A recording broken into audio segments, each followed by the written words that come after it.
In today's video, we are going to talk about Japanese gods, or kami.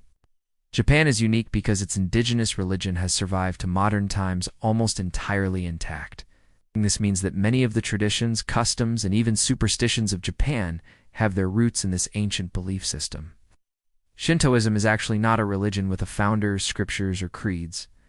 It's more of a collection of practices centered around respect for the natural world, ancestors, and the divine. The most important thing in Shintoism is to live a pure life according to the way of nature. To understand Japanese mythology and folklore, it's extremely important to first understand the different types of Japanese gods. The three main categories are called Wai-kami, which are natural phenomena such as mountains, rivers, and trees. Gina-kami are gods that take human form. And then there are the Kei-kami, which are spirits that can either be good or evil. Throughout Japanese history, people have come to revere certain places and objects sacred since they believe that these places are inhabited by one of these kami. This makes every place and object potentially a part of the religious sphere. For example, a famous shrine in Tokyo called the Meiji Jingu is dedicated to two gods: the sun goddess Amaterasu Omakami and her grandson, the storm god Tenjin Okami. Both of these gods are considered to be direct ancestors of the Japanese imperial family. In fact, all of the emperors of Japan claim descent from the sun goddess. The Meiji Jingu shrine is built on the site where the first emperor of Japan is said to have landed after he fled the sinking of his boat on the nearby shores of what is now Loya Bay. While Japan does have some very powerful and well-known gods, most Japanese people do not pray at shrines hoping to get a wish granted or to find a solution to their problems. Instead, most people visit shrines to show respect to the gods and to simply give thanks for their blessings. While the ancient Japanese believed that there were hundreds of thousands of different kami, over time they started to combine these lesser-known gods into the major ones that we know today. There are literally thousands of shrines all over Japan, but there are 7 that stand out above the rest. They're called the Shinto Sogia, or the 8 major Shinto shrines. These shrines hold festivals and other events that are open to the public, and it's estimated that tens of millions of people visit them each year. The first shrine on our list is dedicated to Inari, who is the god of fertility and industry. Inari is often depicted with foxes as her messengers, and you'll notice that many statues of Inari have a fox at their feet. Foxes in Japan are viewed as supernatural creatures because they have the ability to transform themselves into humans. One of Inari's most recognizable symbols are these red torii gates. These gates mark the entrance to a sacred area, and when you walk through them, you're basically passing from the human world to the divine one. Amaterasu is the next most important god in the Shinto Pantheon. She is the goddess of the sun and is the ancestor of the Japanese imperial line. According to myth, she was the sister of the moon god and the wife of the sea god. When she was born, her father, the sky god, put her inside a rock to keep her safe from an evil demon. Eventually, the rock was discovered by a certain hero named Izanagi, who then rescued her. In gratitude for being saved, Amaterasu gave Izanagi a jeweled spear, which he then used to bring forth the islands of Japan.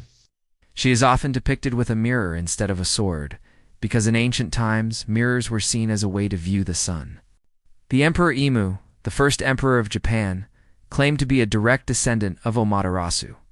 This is why her symbol, the mirror, is kept within the inner sanctum of the Ai's Grand Shrine, which is only accessible to the emperor and the high priestess. Susanoo is the next important god that we need to talk about. Susanoo is the god of storms and the brother of Amaterasu. He is also responsible for bringing death to the old and sickness to the wicked. Legend says that he was banished from heaven because he destroyed one of his sister's rice fields. But before leaving, he sired children with a number of goddesses, including the goddess of the sea. Together they had 3 children, the gods of the wind, rain, and mountains. Then Susanoo took a boat to the ocean and scooped up some of the water. With this water, he created all of the rivers and lakes in Japan. He is usually depicted carrying a sword and riding a horse. His symbol is a grass-thatched roof, which represents the roofs of the simple homes that he made for people. Next is Hachiman, the god of archery and protector of warriors. He is usually shown with a bow and arrow, and his shrine is located near Kyoto. The interesting thing about this god is that he's not only revered in Japan, but also in Korea and China. This is because Hachiman is actually an alternate name for the Bodhisattva, which is a being that has achieved enlightenment, but has chosen to delay their final rebirth to help others. Another well-known god is Inari's son, Kitsune. If Inari is the god of fertility, then Kitsune is the god of fertility. Of all of the animals in Japanese folklore, the fox is perhaps the most well-known. They're associated with magic, longevity, and wisdom.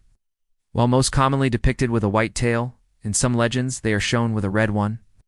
This distinction is important because the red fox is seen as a messenger of the gods. Kitsune are usually shown holding scrolls, which represent their wisdom and knowledge, have the ability to shapeshift into human form, and often appear as beautiful women. They are also known for their ability to control fire. Many shrines will feature depictions of them putting out fires with their tails. Kitsune are especially revered among the followers of Inari, and there are entire shrines that are dedicated to them. Next up is Fudamon, the god of healing. Like many of the other gods, she is associated with animals. Her symbol is a pheasant, and she is often shown holding a staff with leaves on it. She is also the patron of women and children, and is especially revered by those who are ill. She is one of the few female gods that appears in the Kojiki and the Nihon Shoki, which are the two oldest texts of Japanese mythology. The story goes that when Amaterasu was hiding in a cave and plunged the world into darkness, Fujin went inside the cave to retrieve her. Next is Kasuga, the god of light. He is usually shown with a deer, and his symbol is a lantern. Unlike most of the other gods, he doesn't have a specific shrine dedicated to him, but instead is honored at the Kasuga Taisha Shrine in Ki, where there are many lanterns hung throughout the grounds. Kasuga is the son of the storm god Susanoo and his wife, the mountain god. He is often depicted as a young boy carrying a deer. Kasuga means light and darkness, so he is sometimes shown with a lantern in one hand and a sword in the other. The last god that we're going to talk about is probably the most mysterious. His name is Amenemanakanusha, and he is the god of agriculture. He is also known as the reed plane god, and he is usually depicted holding a scythe. We really don't know much about him because he is never mentioned in any of the ancient texts. Now, if you want to learn more about ancient mythology, I highly recommend checking out the links in the description. Below. And make sure you subscribe to follow when we upload new content. Thanks for watching.